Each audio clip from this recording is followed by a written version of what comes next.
Godmorgen, godmorgen til hele bondegården. Til heste, grise, for og gæst, til bondemanden på sit plads. Godmorgen, godmorgen til hele bondegården. Godmorgen til den røde tyr, til alle bondegårdens dyr. Den danske bonde har i generationer været verdensmester i at lave fødevarer, og danskerne elsker ham. Godmorgen, godmorgen fra hele bondegården. Hør storken siger fra husets tag. Godmorgen til den nye dag. Godmorgen. Det var ryggraden i dansk økonomi. Bønderne sagde med stoltheden, hvad der er godt for os, det er godt for Danmark. Til bondemanden på sit plads. Godmorgen, godmorgen. Landbruget bliver super effektivt og giver os helt nye madvaner. Før industrialisering, der var mælk ikke nogen vigtig ting. Og hvis man endelig brugte mælk, så var det altså vild luksus. I dag bliver grisen slagtet af robotter, og kemikere udvikler nye, fantastiske oste. Prisen for det effektive landbrug er bondens gode navn og rygte.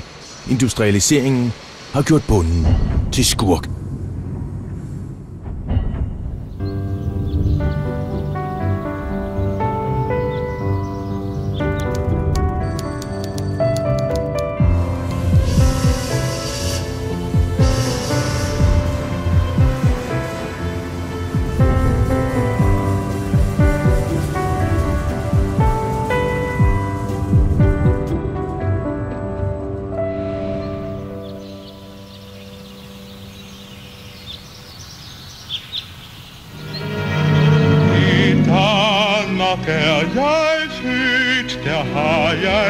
Det er helt på sin plads med svulmende fædrelandskærlighed, når man ser på dansk landbrug. I et af verdens mindste lande har vi lavet verdens næststørste og Europas største svineslagteri, Danish Crown. Manden i spidsen er selv svineavler og stolt af sit værk. Er du der? Ja, det er godt. Det gør mig meget stolt ved, at det lykkedes for os som danske bønder at udvikle et selskab som Danish Crown, udvikle et selskab som Tulip, og være på alle verdens markeder. I Australien, i Rusland, i Europa. Det er en dejlig fornemmelse. Men det er ikke kun kød, vi er verdensmestre i. Vi kan også lave mælk. Europas næststørste mejeri er dansk-svenske Arla med tryk på dansk. Det er danskere, der står bag succesen, og det er danskerne, der er drivkraften. Manden, der om nogen har skabt den europæiske mejerigigant, ved godt, at vi er et lille folk, der har det svært med den store verden. Arla ikke mindst er jo blevet en meget stor, en meget synlig virksomhed. Optræder på næsten alle danskers morgenbord.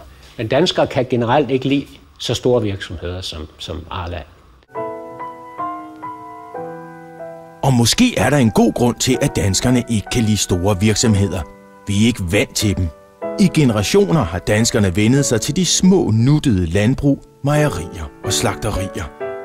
Det er de bitte små danske landmænd, der står sammen og udkonkurrerer de store nabolande med smør og kød af højeste kvalitet. De danske bønder står sammen og køber sammen andele i maskiner og fabrikker. De skaber andelsbevægelsen, og det er den, der er hemmeligheden bag den store industrielle verdenssucces. Ja, her står han, medlemmet, andelsmanden. Han kunne godt have set anderledes ud. Kunne have været byarbejder, godsejer eller andet. Vi tager ham da som repræsentant for medlemskrisen i den danske andelsbevægelse. Den, hvis arbejde og resultater har bidraget til at skabe et stykke Danmarks historie. At styrke folkets udvikling i fortid som nutid, og forhåbentlig i fremtiden.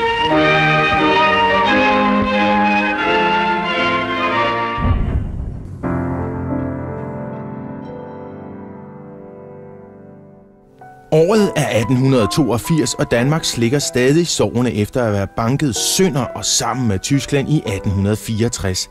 Danskerne er fattige. Vi har ingenting, ingen sværindustri, ingen råstoffer eller jernbane af betydning. De små danske bønder er tvunget til at stå sammen, for det er i hvert fald ikke datidens kapitalister, der skal udnytte den sultne danske landbefolkning. Andelsbevægelsen er i sit oprindelse også en kamp mod den private kapitalisme. Man prøver på at bekæmpe det, man kaldte mellemhandlerne og deres avancer. Det vil man have ned i sine egne lommer. Hvis det ikke lige var fordi det var vestjyske bønder, der stod bag det første andelsmejeri, ville man have kaldt dem socialister. De stod sammen mod de private kapitalister, der også lavede mejerier og slagterier. Deres modsvar og eneste udvej var at gå sammen for at få råd til at købe det seneste tekniske vidunder, den kontinuerlige centrifuge. En mirakelmaskine, hvor bønderne kunne hælde mælk ind i den ene ende og få fløde og skummemælk ud i den anden. Fløden blev lavet til smør, som englænderne købte, og skummemælken fodrede man svin med. De små, fattige bønder ejede hver en andel af mejeriet. Andelsbevægelsen var født. Som i ægte socialisme havde den fattige bonde lige så meget at skulle have sagt som den rige. Det var mest naturligt, at det var en mand, en stemme, og sådan var det i øvrigt også ude i de øvrige foreninger, de havde, at der var det ikke de store, der havde mest at sige nødvendigvis. Det var, at man dukkede op og gav sin mening til kende. Det var naturligt her. Her er de samlede efter dagens arbejde, ældre og yngre, dem med de få køer og dem med de mange, som lige deltagere i andelsforeningens anliggender. Gjeding Andelsmejeri i 1882 var begyndelsen. Producenterne af mælk, den jævne kreds af vestjyske bønder, oprettede det selv, tog i fællesskab det fulde ansvar for driften. Niels Christensen Petersborg blev formand for dette Danmarks første andelsmejeri, som gennem årtier herefter blev mønster for mange andre. Det kan godt være, at Gjeding var datidens mønstermejeri, men de første mejerister havde en hel del at lære om hygiejne. Der blev ikke gjort ordentligt rent, og den gamle mælk forgiftede folk med tyfus. Af de to, der var ansat, mejeristen Stilling Andersen og hans medhjælp, der døde hans medhjælper faktisk. Og de her mælkejunger, de blev også inficeret af det her dårlige vand og kom med ud på gårdene, og der var faktisk der var mange dødsfald rundt omkring. Efter nogle år med tyfus og dødsfald får bønderne styr på hygiejnen, og Danmark er klar til at industrialisere på sin helt egen måde. Mens resten af Europa har travlt med rigtig industri, laver danskerne små, men effektive lavteknologiske mejerier og producerer smør og mælk i svimlende mængder. I dag ligger de 1400 andelsmejerier spredt over hele landet. Den samlede mælkeproduktion normalt for op imod 5 milliarder kilo, og så stor, at den dat på flasker når 12 gange om vor kære klode, behandles for en væsentlig del på andelsmejerierne. 91% regner man. Samtidig med, at den danske bonde bliver mere og mere effektiv i begyndelsen af 1900-tallet, bliver den danske ko det også. Nu skal vi ud og finde nummer 98. Anders Jacobsen er mælkebonde. Nu står hun lige her. Og i sin fritid hygger han sig med at bevare den korace, der gav mælk til de første andelsmejerier. Den gamle, grå, jyske ko.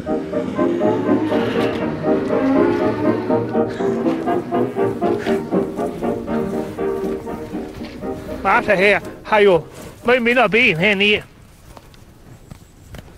i forhold til 1598 derovre. Hun er højere, det kan man sige. Hun har en højde på 1,30 meter. Hun har 1,50 meter i højden.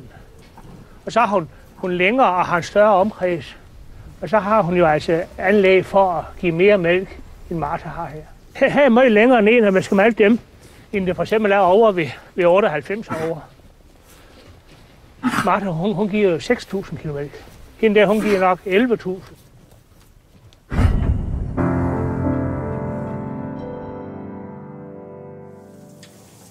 I kølvandet på mejerierne kommer svineproducenterne, som fodrer med spildproduktet skummemælk og kogte foderroer på overskudsvarmen fra mejerierne. Og snart er Danish bacon overalt på de engelske morgenborde. Men det er ikke hele grisen, de danske bønder kan sælge til englænderne, og så måtte danskerne selv tage fra. Så står slagterierne nu med en masse indmad, og hvad skal de stille op med det? Jo, så får vi leverpostej. Den vi kender i dag, den smørbare leverpostej. Den er affødt også af industrialiseringen, for det er først, at du får let tilgang til fersk, massevis af fersk svinelever, at den kommer ind i billedet. Fra 1880 og helt frem til 1960'erne er bønderne de danske helte. De ejer alle en lille del af et mejeri eller slagteri. Kapitalisterne får aldrig en chance. De danske bønder vil og kan selv. De køber foderstoffer i fællesskab, og de laver kød til pølsefabrikker. De er blevet andelshaver i en verdenssucces.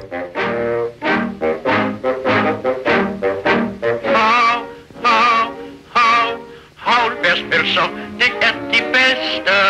Til frokost, middag, lige meget hvad. Spis os til daglig eller når det skal bedste. Havlbærspølser, det er mad.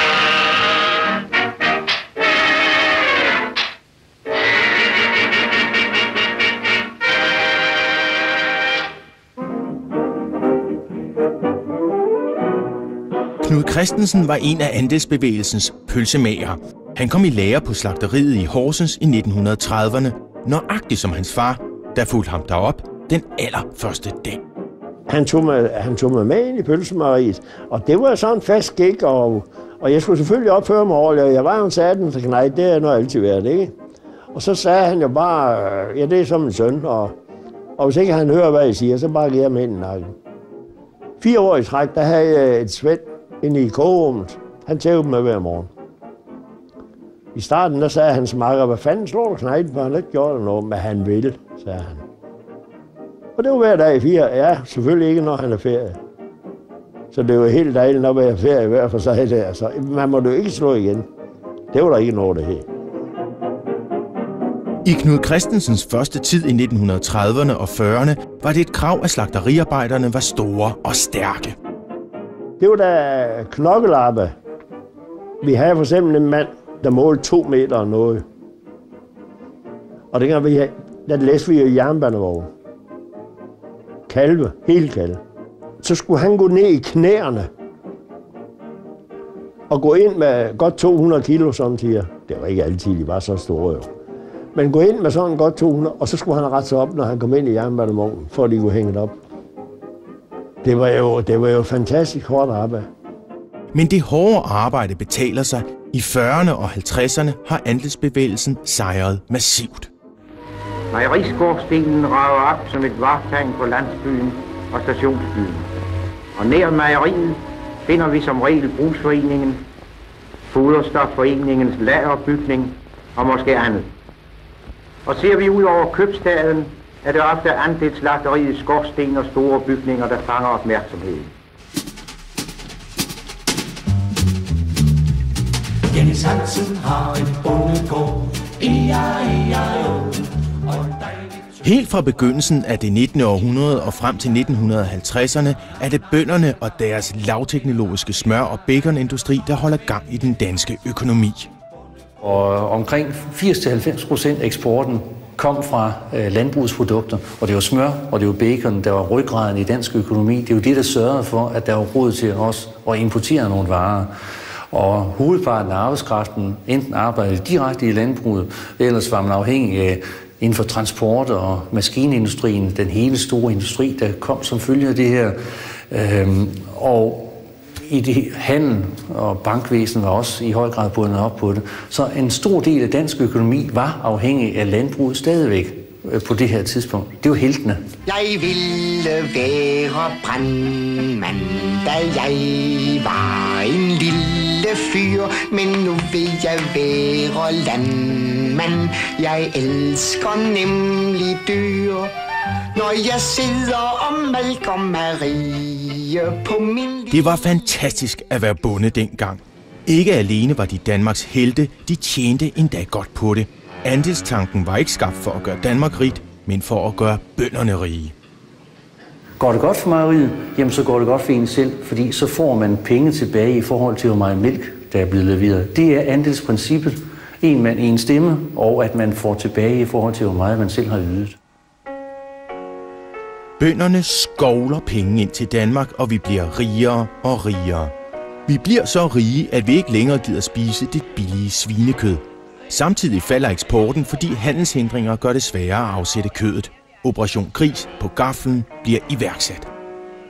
Gris på gaflen er en kampagne, der starter i 1957.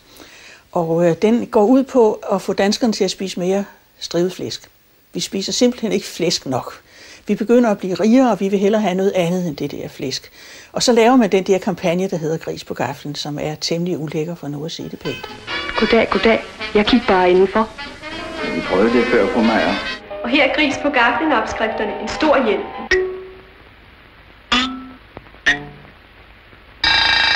Så skal vi spise! Det dufter dejligt.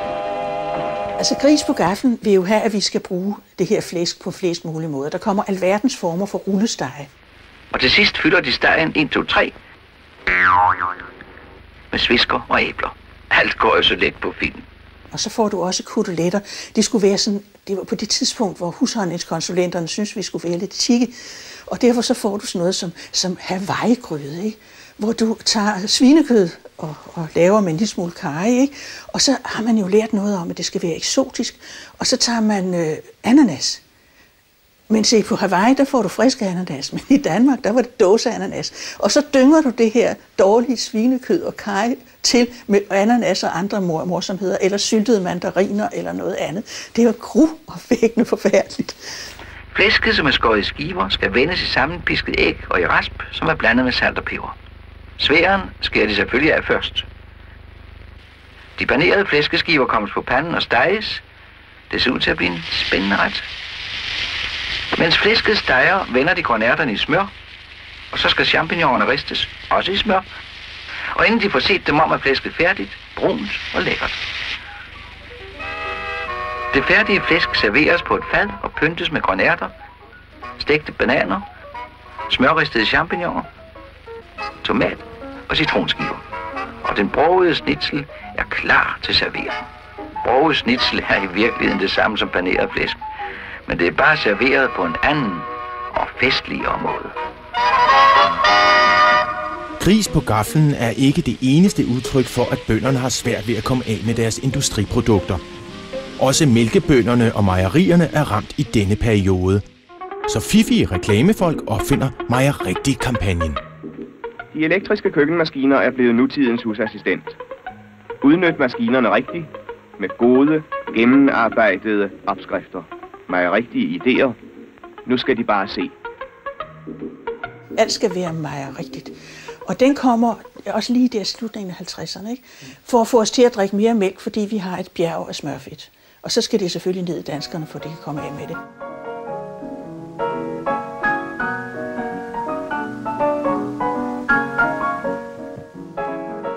Det er ikke for det danske folks sundheds skyld. Det er simpelthen for at få solgt nogle flere varer. Og det samme med mejeri, ikke? Fordi der er jo noget naturstridigt i, at voksne mennesker drikker mælk, ikke? Mejerigtigt-kampagnen kører over mange år, og den virker. Danskerne kommer til at spise mange, mange flere mælkeprodukter. Mejerigtig mad med maskiner. Rekvirer mappen med opskrifterne. Tidligere, den mælk, du kunne købe, det var fløde af forskellige grader, og så var det sødmælk og kernmælk. Færdig. Men nu får du alverdens slags mælk. Altså mælk bliver et meget differentieret emne. Og mælken er så med til at fuldstændig ændre vores morgenmad. Hvor vi får alle de her surmælksprodukter, som fra 1970'erne kommer i karton. Det vil sige engangsemballager. Og vi har fået køleskaber. Det står inde i køleskabet. Samtidig har du fået cornflakes og alle de der amerikanske halløjsager, som kommer. Og det vil sige, at hver kan lave sin egen morgenmad. Man går bare ind og tager, og så græsser man sin morgenmad af. Til langt op i 60'erne var det gammeldags håndværk stadig i brug på de danske mejerier, og man kan stadig finde de gamle håndværkere. Carl Simonsen har et af Danmarks mindste mejerier indrettet i en vaskehal på en nedlagt benzinstation. Da han var ung i 60'erne, var mejeristerne stadig i høj kurs. Mejerister havde jo en høj status, især blandt de unge piger på landet, fordi de ville jo hellere være mejeribestyrerkoner, end de ville være bondekoner, ikke? Storindustrien kommer forbavsende sent til landet. I begyndelsen af 60'erne var der stadig over 1000 små mejerier spredt ud over Danmark. Og de små mejerier var samlingspunktet i landsbyerne. Vi havde jo bad på mejeriet der med varmt vand, og vi havde damp på kedlen, ikke? Så om lørdagen så kom alle familier og skulle bade der, og så var det jo så elevens opgave at sørge for det. Carl Simonsen er en stor tilhænger af de gode gamle dage og mener, at mejeriindustrien i dag laver dårlige oste, fordi mælken bliver opbevaret i store køletanke. De var ikke opfundet, dengang han lærte at lave ost. Vi kendte jo ikke til at gemme mælk over. Det kunne vi ikke af gode grunde. Så alt mælk, når den kom ind, så blev den jo skummet til fløde og lavet smør, og så lavede vi ost, og det var altid af frisk mælk. Så derfor man lavede faktisk kun god ost dengang. Man kunne ikke andet, fordi mælken kom jo lige fra køerne der om morgenen, og så ind i ostekarret, og så var der lavet ost, inden der var gået et par timer. Ikke? Håndværk er jo forsvundet, ikke? Det der med, at man føler på osten og laver osten og går ned på laget og kigger, det er jo ikke håndværk mere. Det er jo industri, ren industri. Ikke? Det er jo ikke andet i dag. Det er jo industriproduktion de fleste steder, og der er ikke nogen, der kan håndværket som sådan mere. Også mejeribrugets struktur ændres hen imod større enheder, og mejerikredsene bliver bedre egnede for tanktransport. Det går hurtigt i 60'erne og 70'erne. De små mejerier lukker på stribe.